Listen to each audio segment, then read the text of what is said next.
Olá pessoal, sejam todos bem-vindos à nossa primeira aula no YouTube. E essa aula é destinada ao pessoal da fisiologia do exercício, principalmente aqueles que têm mais dificuldade em compreender essa parte do metabolismo energético que é assunto da segunda unidade. Hoje nós vamos desmistificar a base matemática por trás da nossa performance física. Mas antes de jogarmos o número nas fórmulas e partirmos para a parte prática dos cálculos, nós precisamos entender o que esses números representam. Afinal, de onde vem a energia que o nosso corpo gasta? Quando falamos em fisiologia do exercício, tudo gira em torno de como o organismo transforma o que nós comemos em movimento. Essa transformação é o que chamamos de bioenergética. E para entender os cálculos de gasto calórico e planejamento, o primeiro passo é compreender os nossos combustíveis, ou seja, os macronutrientes, que nesse caso foi conteúdo da unidade 1, macronutrientes, proteínas, carboidratos e lipídios. Mas para a gente dar continuidade, vamos fazer uma breve introdução sobre os macronutrientes.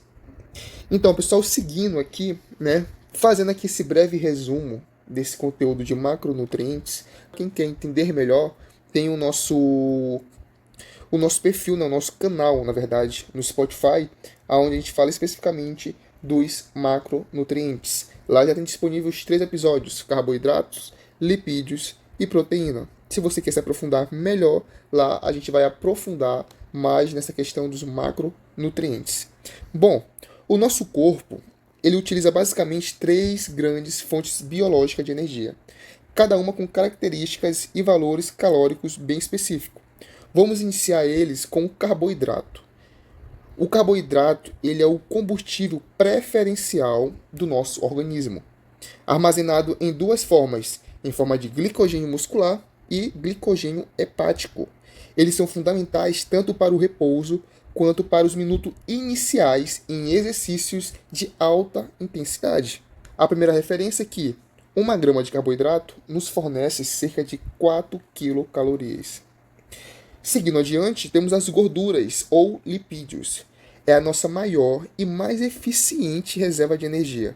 Enquanto o carboidrato é limitado, a gordura nos dá um suprimento quase por tempo indeterminado, sendo o combustível principal do nosso organismo em exercício de intensidade leve ou moderada, proporcionando cerca de 50 a 80% da demanda energética, ou seja, a gordura é essencial para o funcionamento do nosso organismo. Se você que está assistindo essa videoaula, que está concentrado nessa aula, sentado, parado, você está gastando gordura para manter o seu corpo ativo, o seu corpo funcionando. Seguindo em frente, nós temos as proteínas, Embora sua função principal seja estrutural e plástica, como construção de tecido e ação muscular através da actina e miosina, eles também podem atuar no fornecimento de energia em situações específicas. Se o seu corpo está em um estado grave, com todas as reservas de glicogênio esgotadas, o seu corpo ele vai buscar uma válvula de escape, um botão de emergência, que seria a gliconeogênese, que seria pegar o músculo que nós temos e degradar ele, transformando ele em glicose, para poder fazer com que o nosso organismo funcione. E esse processo é muito conhecido como gliconeogênese, onde a proteína é convertida em glicose para manter o funcionamento do nosso organismo. Para você que quer aprofundar mais, que tem muitos exemplos interessantes que se encaixam no nosso dia a dia, vão lá, dê uma conferida no nosso canal no Spotify, Fisiologia Sem Mistério.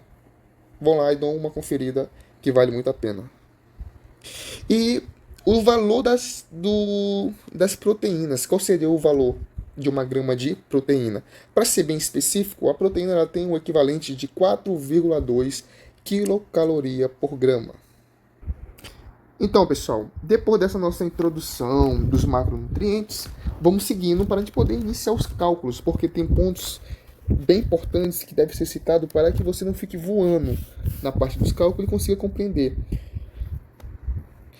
E agora a gente vai falar sobre as vias, que em cada via dessa vai ter um macronutriente que vai ser predominante.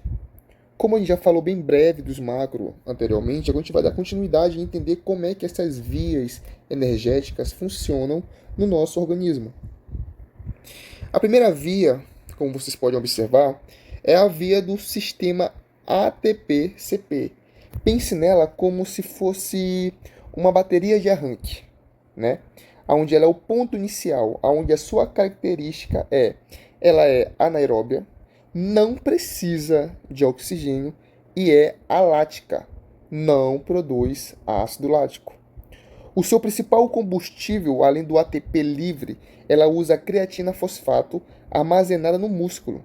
A CP doa um fosfato para o ADP, virando o ATP, de forma rápida. A sua potência e a sua capacidade, como seria dessa primeira via? É a via mais rápida do corpo. Então ela tem potência máxima. Ela tem poucos segundos, mas que vai utilizar o máximo de potência. Essa via ela tem uma predominância, como eu já havia falado, em alta intensidade e curta duração, aonde isso pode equivaler de 0 a 12 segundos. Ou seja, ali no máximo 12 a 15 segundos, ela está sendo utilizada como a principal via energética. E alguns exemplos disso é que em algumas provas essa via é bem utilizada, como levantamento de peso olímpico, né, o famoso LPO. Também nós temos os sprints, né, 100 metros rasos, é um grande exemplo. Ou seja, toda prova de curta duração e muita explosão se encaixa perfeitamente nessa via, ATP-CP. Seguindo adiante, nós vamos para a próxima via. Essa via nós chamamos de sistema glicolítico, uma via anaeróbia lática, certo? Ela é, digamos que, a continuação do ATP-CP. Após esses 10 a 15 segundos que se passaram e a atividade continua, ela precisa utilizar uma outra via, né? Usa um exemplo, tem que ligar o outro forno para o teu corpo funcionar e manter a continuidade no exercício. Então, se o esforço passa de 10 segundos e o atleta precisa correr, ele precisa manter aquele exercício, ela vai já te direcionar para essa via anaeróbia lática. E uma das suas características, que a gente não pode deixar de citar, é que ela também não utiliza oxigênio. Mas agora ela quebra o nosso primeiro macronutriente, certo? Ela vai quebrar a glicose, né? O seu principal combustível é a glicose, o carboidrato. A glicose sanguínea ou glicogênio muscular é o que ela utiliza, né, como fonte de energia. Com a intensidade ainda alta e o oxigênio não dá conta do recado na velocidade necessária, a quebra de glicose gera piruvato, que é convertido em lactato. É aqui que o aluno costuma confundir. É bem aqui que vocês começam a errar, que fica confuso. O lactato não é um inimigo. Ele é um combustível intermediário. Mas a acidose gerada no processo que acumula os íons de H+, que causa aquela queimação muscular, que força a gente a diminuir o ritmo, isso que nos faz confundir, que ainda assim é um sistema de defesa para alertar que existe muita acidose naquele determinado músculo pela intensidade e a continuidade do exercício. Sim, mas qual seria o tempo, né? O tempo predominante dessa via? Ela vai, como eu falei para você, dos 15 segundos, né, após a via ATP-CP, e vai de 15 segundos até 2 a 3 minutos. A gente está utilizando essa via. Exemplo clássico, né? Ou então a musculação, né? Você realiza uma série ali que vai de 1 minuto e meio a 2 minutos executando um movimento. Então, na musculação e nos 400 metros rasos, a nossa predominância da via que nós mais utilizamos é essa via anaeróbia lática, a via glicolítica. E logo em seguida nós vamos ter também a terceira via, que é a via do sistema oxidativo, que diferente das duas primeiras que eu citei, que não depende de oxigênio, a oxidativa sim. Ela precisa de oxigênio. Então aqui já é diferente. Digamos que você começou o exercício e você vai utilizar como principal a primeira via. Pum, nos 15 segundos você vai estar utilizando a via ATP-CP.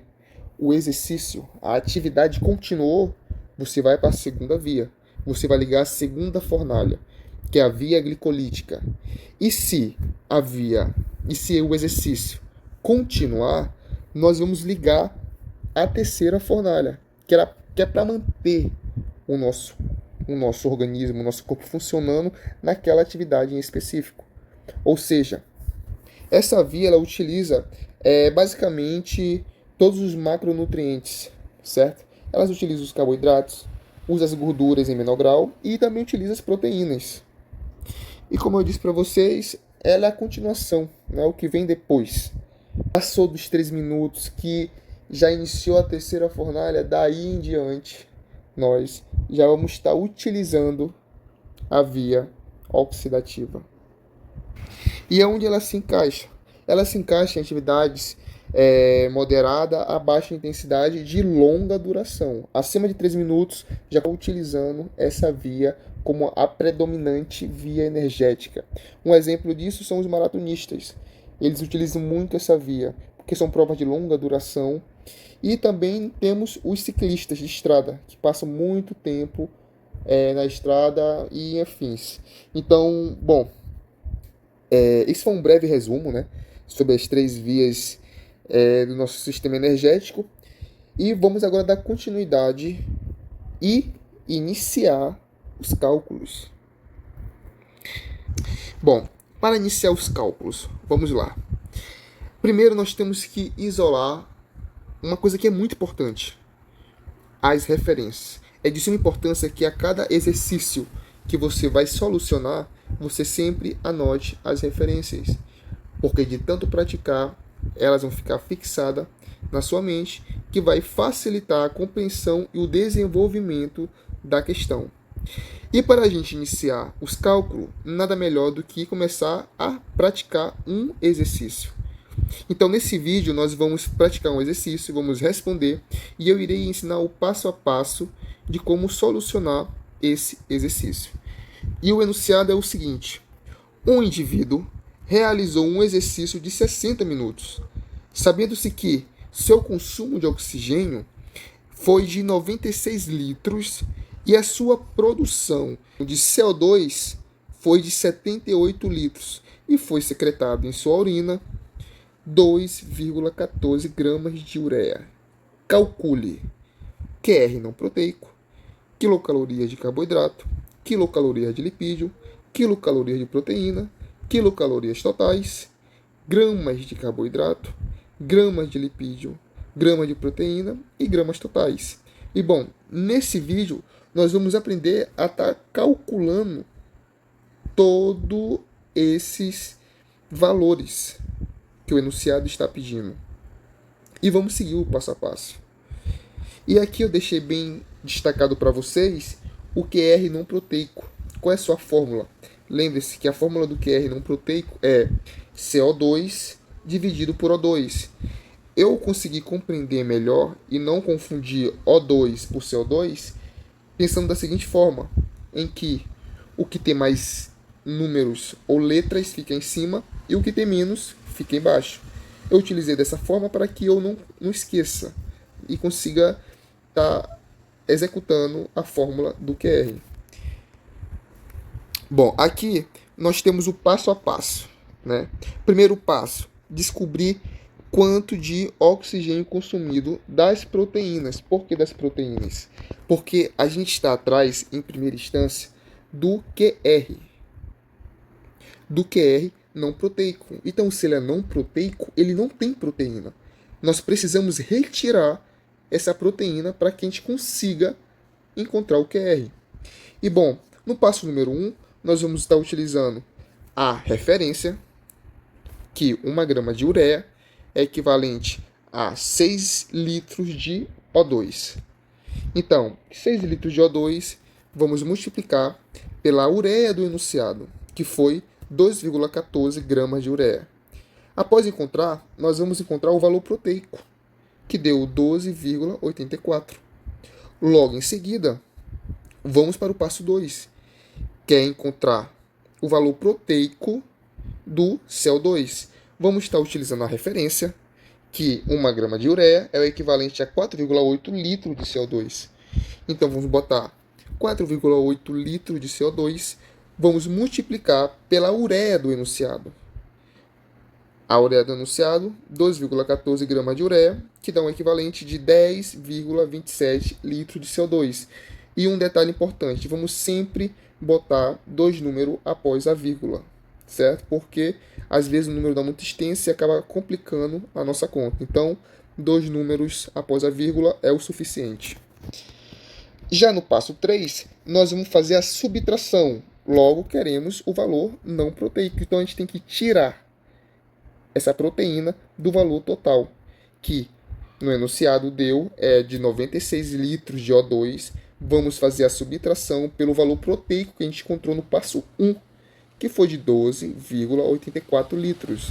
Logo, encontramos os litros de oxigênio não proteico, que vai ser utilizado lá na frente.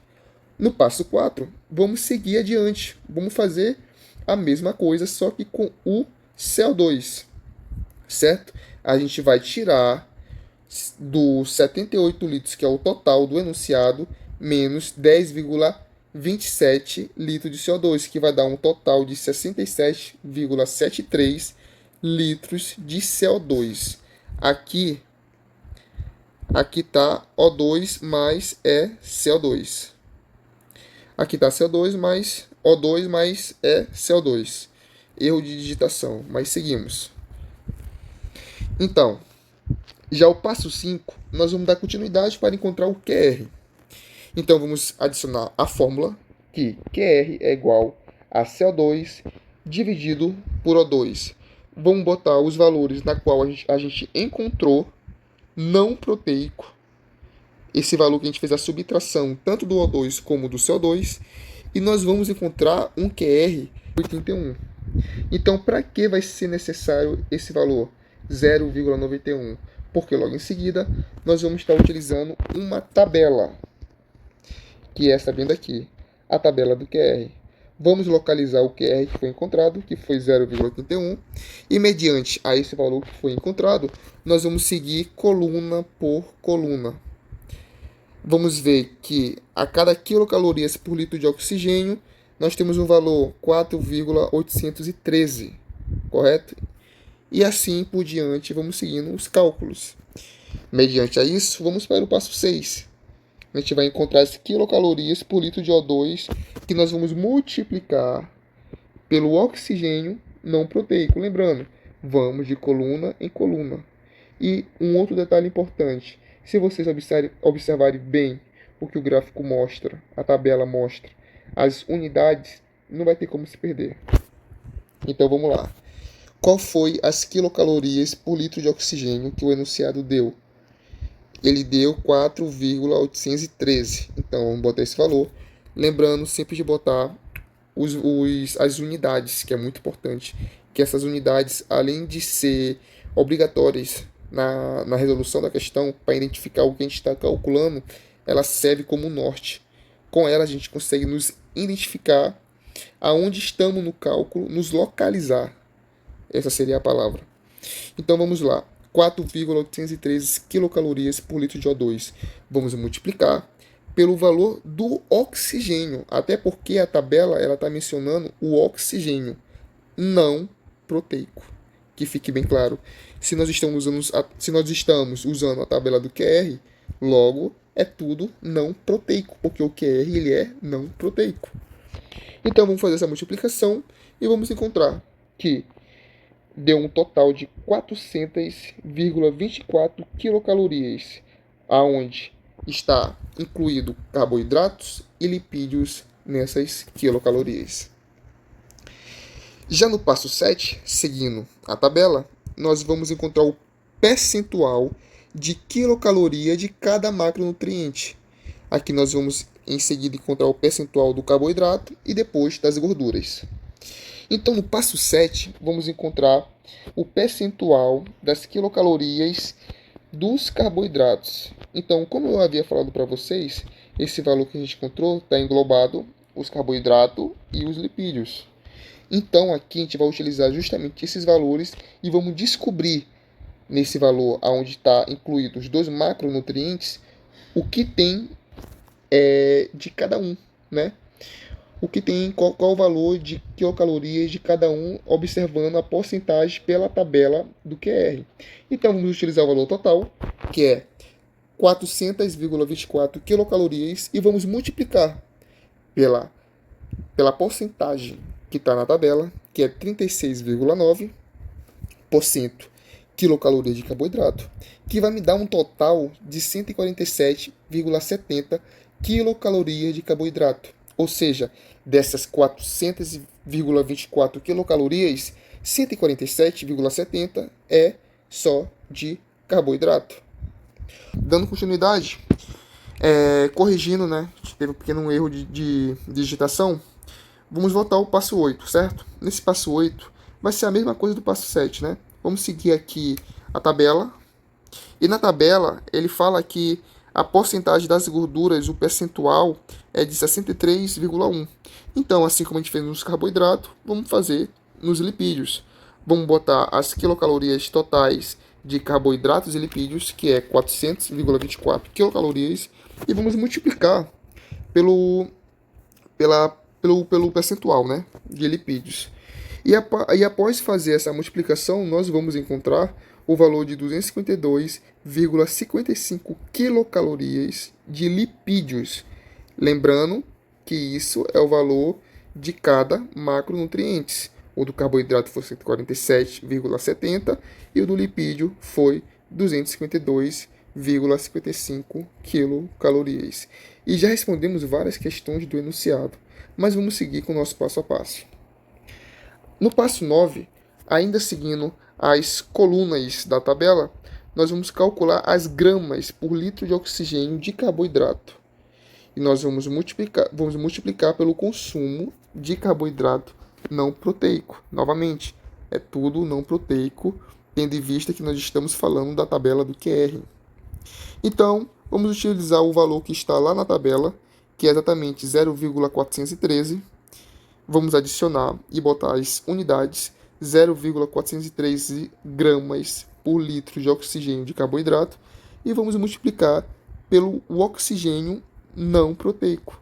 Logo em seguida, nós vamos estar encontrando as gramas de carboidrato que foram utilizadas no determinado do exercício que o indivíduo realizou, que foi exatamente 34,34 gramas de carboidrato.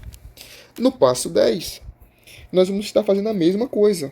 Perceba que seguindo as colunas são passos parecidos, e com a prática do exercício, vocês vão fixando cada vez melhor e vai ficando cada vez mais fácil.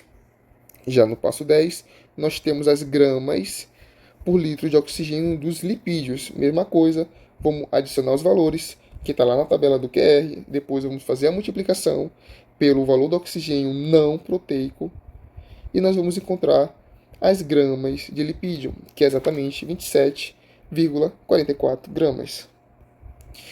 E já no passo 11, vamos trabalhar com as proteínas, né? Vamos utilizar lá na referência, a referência das proteínas, na qual 1 grama de ureia é o que corresponde a 6,25 gramas de proteína. Vamos voltar para a gente conferir nas nossas referências. 1 grama de ureia é igual a 6,25 gramas de proteína. Isso são referências que tem que estar no coração de cada um de vocês. Seguindo, botou a referência, vamos multiplicar pelo valor da ureia e vamos encontrar as gramas de proteína, que vai sendo equivalente de 13,37 gramas de proteína. E para o próximo passo, o passo de número 12, vamos encontrar as quilocalorias de proteína.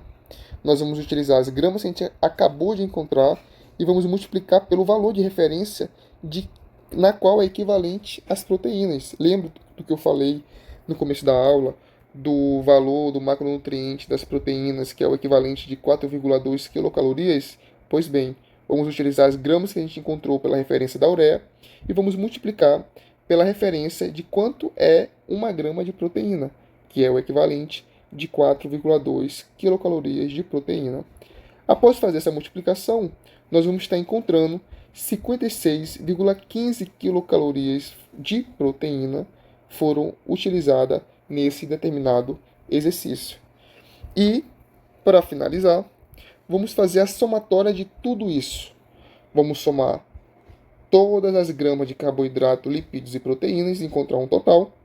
E depois vamos encontrar as quilocalorias totais, utilizando as quilocalorias individuais dos carboidratos, dos lipídios e no final das proteínas. Então perceba que nesse exercício o indivíduo gastou, perdeu, eliminou, utilizou 75,15 gramas do seu peso corporal nesse determinado exercício, somando as gramas dos carboidratos, lipídios e proteínas.